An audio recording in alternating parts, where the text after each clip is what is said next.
In algebra, there are these things called properties of equality, and we may use it to isolate variables in various algebra equations. So let's show you guys what it is. First, there is the addition property of equality, right? That just means that when given an equation like x minus 5 equals 2, and we're trying to solve for x, addition property means we can use addition. Of equality means that what we do to the left side, we have to do to the right side. So to get the x by itself here, to cancel out the subtraction, we would add 5. But because it's a property of equality, we have to do the same thing to the right side. So when we do x minus 5 plus 5, we just get x. We get this because we're basically doing this, x, not plus, x minus 5 plus 5. So we're minusing 5, but then we're adding 5, so this cancels out, this becomes 0. So all we're left with is basically x. And then we gotta add up the right side here, right? 2 plus 5, 7. So it gives us the final answer, x equals 7. Next, we have the subtraction property of equality. This just means the same thing as this one right here on the left side, but instead we're doing subtraction. So we can do the same thing. Let's do 8. So to isolate the x here, what we want to do is we want to take away this 5. So we're going to subtract out 5.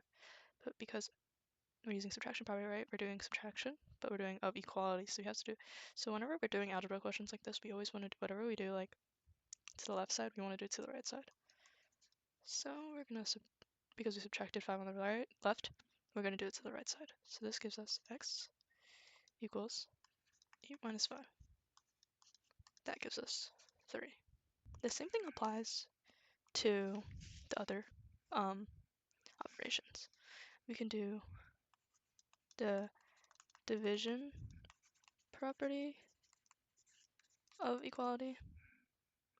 For example, when we take 2x equals 10, how will we isolate the x? Because it's a 2 times x.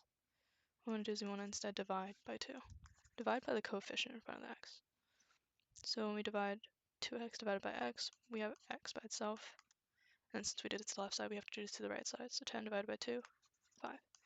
So our final answer is 5. But then there's also the multiplication property of equality.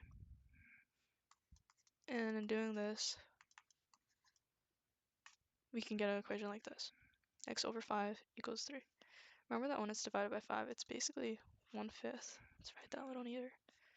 1/5 x equals 3. So to get the coefficient of this to be a 1 so that it's only x, we want to multiply this by 5. Since we did it to the left side, do it to the right side. So we have an x equals 3 times 5, which is 15. And we can always check it. Let's check it. So let's put 15 in. 15 over 5 equals 3. So it checks out. And that's how you do that.